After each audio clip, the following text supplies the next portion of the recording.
As much as I think I prepare before I do this, whoops, it's not the worst thing. See, I'm sweating again. I get very hot in the kitchen. And beautiful things are happening.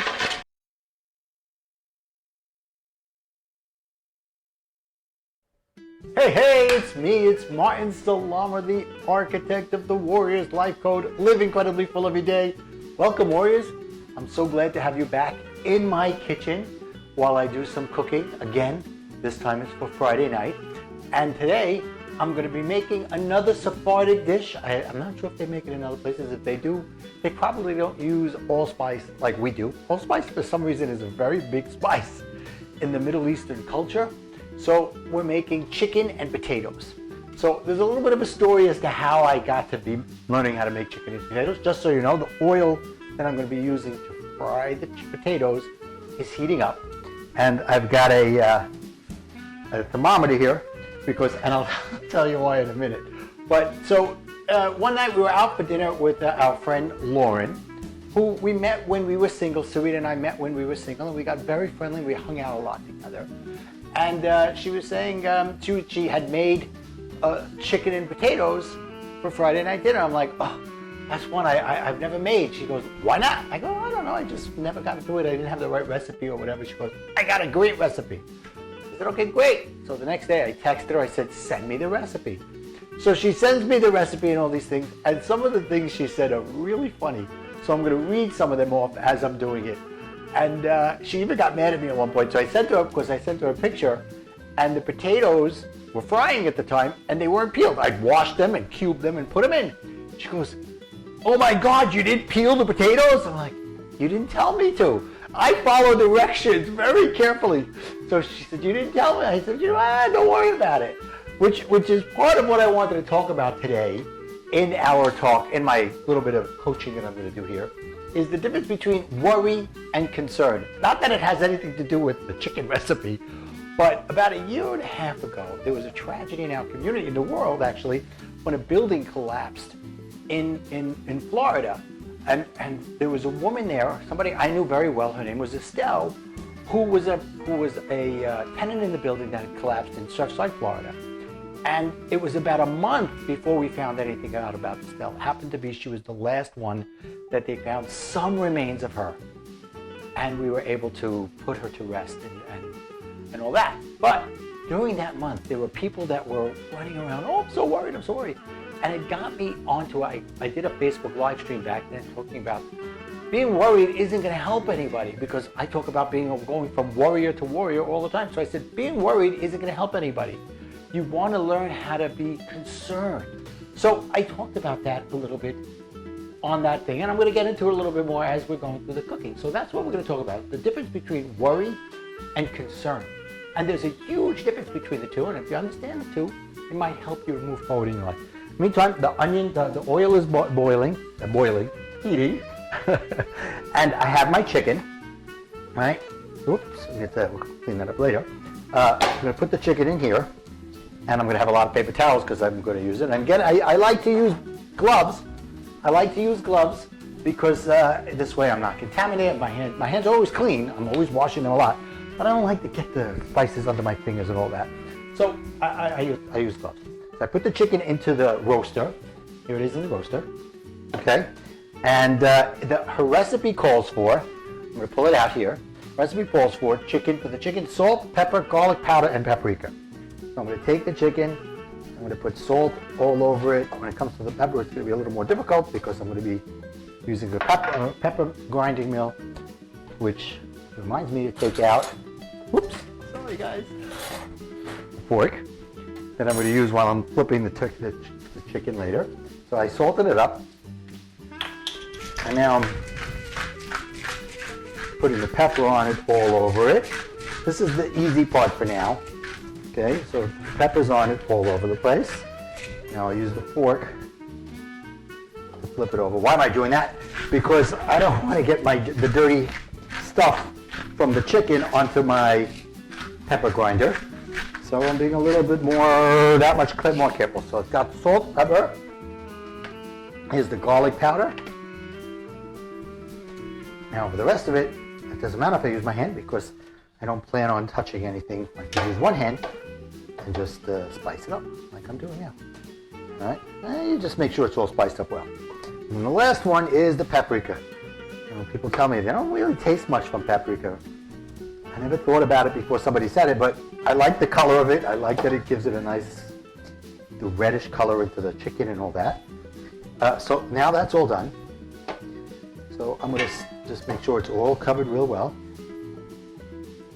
Okay, and then I kept on asking her, do I cover the chicken? Do I not cover it? Finally she said, yes, cover the chicken. So I put the roaster in the, and I like to have the breast side up, which is this side. Like that. See it? Okay, breast side up. And then she said, put it in the roaster for an hour and a half covered. So I've got my covered here at 400 degrees, which is higher than I usually cook stuff like that. Oh, we got to take out one of the racks.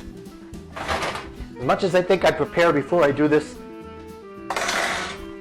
whoops, I often forget to do something. And look at me off camera. So I can take the gloves off now. Stick them over here. Now we'll stick this into the oven for an hour and a half. And when that comes out, I'll come back and go over what happens next. We'll use the magic of video to come back. So anyway, so then it's about getting the chicken ready. I'll get it right. It'll come out of my mouth. Loss of words there for a second. Get the potatoes ready. So I've taken the potatoes and now I peel them, because I learned from her. So you see they're all peeled and cubed, and we're going to fry them. And so she tells me, heat the oil in a pan until the oil is glimmering. I go, I don't work with glimmering. I work with numbers. So I've done enough cooking that I know that I want to get the oil to at least 350 degrees. And right now this is going up there nice and quick. And there we are. Whew, that's nice. That worked out well. 350 degrees. And then I have this little thing for when I'm going to be putting them in there, as well as taking them out. So we'll stick the onions, the potatoes in there to be fried. And we're not going to kill fry them, but we're going to do a nice amount of frying in them. Oh, there's a big one in there. Too late, guy. So try to get as much in there as we can. I can get it all in there. Yeah, I can. Okay, great. So it's all frying in there now, and this will take a few minutes to get good. And then, so you'll see later, she tells me some other funny things. And I keep sending her pictures as I'm doing it, because I said, how's this look? How's this look? And she's like, oh, it looks good. No, do this, do that. But it's great. So now, back to what I wanted to talk about now. So, worry versus concern. So I wrote down some things that I got from the internet about the two, because I think it's important to get very specific with it. Concern is when an issue arrests the attention of an individual, where he would begin or she would begin to care and feel distressed. This will be followed by trying to find solutions. Worry is about being uneasy or anxious about something. This will lead the person to go to the same matter again and again, without much luck at getting anywhere. Unlike concern, worry is a futile effort that drains a person, as it is a process that does not benefit the individual, but makes the person even more miserable. Concern leads an individual towards a solution, whereas worry does not lead the individual towards a solution, but to the very place that he started at. And I thought that was really fantastic information. So I went online, as I said, when my friend Estelle was missing, and everybody was freaking out. I got on and I said, guys, worrying isn't going to do us anything. It's just going to make us all crazy. And I was already talking about going from warrior to warrior. So I said, guys, let's just hold our concern. And there was a woman in our community, a few women, some of our friends, close friends, who went down to Florida to assist in helping and getting information and helping her family. Now that is the real idea of what concern is all about. Worry is, oh, I'm going to do something. I hope the world is falling, the sky is falling, and what can I do? Concern is, okay, something terrible is happening, but how can I help to resolve the issue? Unfortunately, in this case, Estelle, who was a beautiful, beautiful soul, and I bet you I bet you her blog is still up. If you go to betweenthetoes.com, you can read some of the things that she talked about. She was a single woman, never married, but had a beautiful attitude about life. I remember when she decided to move down to Florida. I was single at the time, and I went to her farewell party, bon voyage party, and she was so happy and sweet. So I miss her, I do. But being worried didn't help. But anyway, I'm gonna let these guys fry for a little while, and then when I come back, what I'll do is I'm gonna spice them up because it's gonna take a little while for these to fry. And when the chicken's done, I will combine them, and I'll come back and finish that off with you, so that you can see what that's like. All right, we'll see in a little while. Hey guys, I'm back for a minute. So I had filmed another segment, but I forgot to turn the microphone on, so it's completely blank. But that's okay. So in that segment, I talked about how the onions were finished. I did it again. The potatoes were finished frying, and then I showed you how I took them out of the fryer, the pan. Let them soak up some of the juices, some of the oil on a paper towel. Then I put them into a bowl, and here I added salt. What else? Salt, pepper, allspice, and sugar, believe it or not. So that was what Lauren said in the recipe. So here that is. And I'll come back in a little while and show you how I put the rest of it together. As much as the magic of things work, I'm not worried about it because it's not the worst thing. See, I'm sweating again. I get very hot in the kitchen. The hot kitchen. But here's a perfect example of where we're concerned. Okay, so it didn't video right. Big deal. I came on, I explained to you what happened, and I showed you what it looks like now. It looks great. It looks fantastic. So I'll come back in a little while, and I'll show you how I combine it all into the pan, into the roaster, and then we'll go from there. So see you in a little bit. Hey guys, I'm back. So now I'm going to take the chicken out of the oven. All right. Here it comes, right out of the oven. And that looks good. That looks very good. Check that out. Wow. Okay, so now what I'm going to do is follow her instructions. And here's where she gets a little funny. But I'm going to first take this chicken out. Hopefully it won't stick to the bottom too much. There you go. Come on out. So, well, it's falling apart. That's a good thing, I guess. All right. All right, so now we're going to put all that into the top for now, and I'll put it back in there. So now, on the bottom of here, there's a lot of juices that came from the chicken. See, all the juices. So here's where Lauren gets very funny.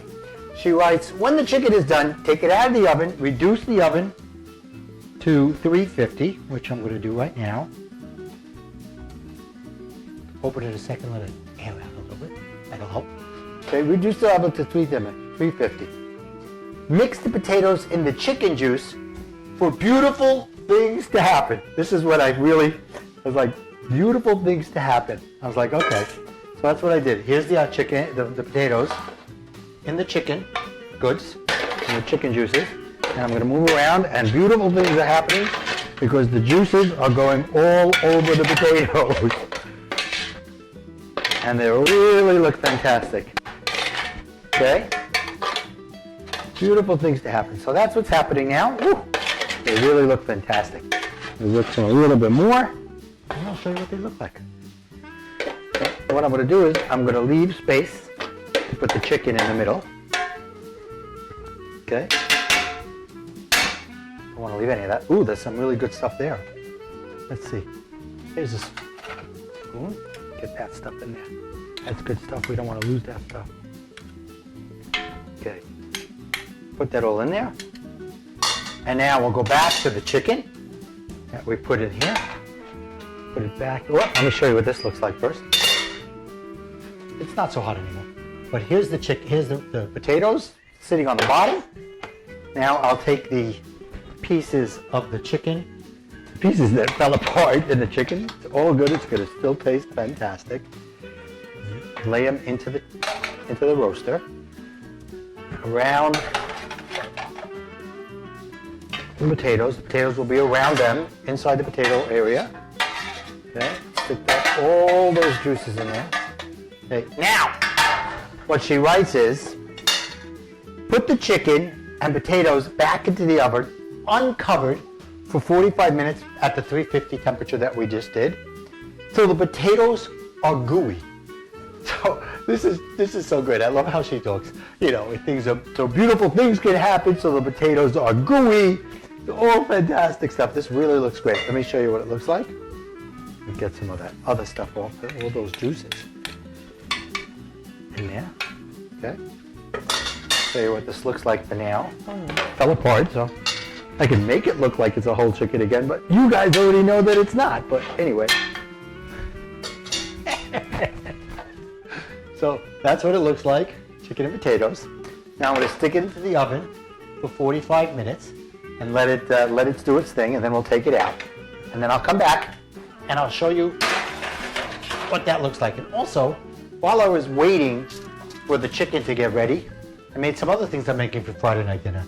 We're going to roast some Brussels sprouts, just oil, salt, vinegar, salt and pepper. I use Pam spray, olive oil Pam spray. And I put it in, I roast it for like 20 minutes, half hour, 45 minutes, whatever it needs. And then here, this might spill a little, so I won't show it to you. I won't tip it too much.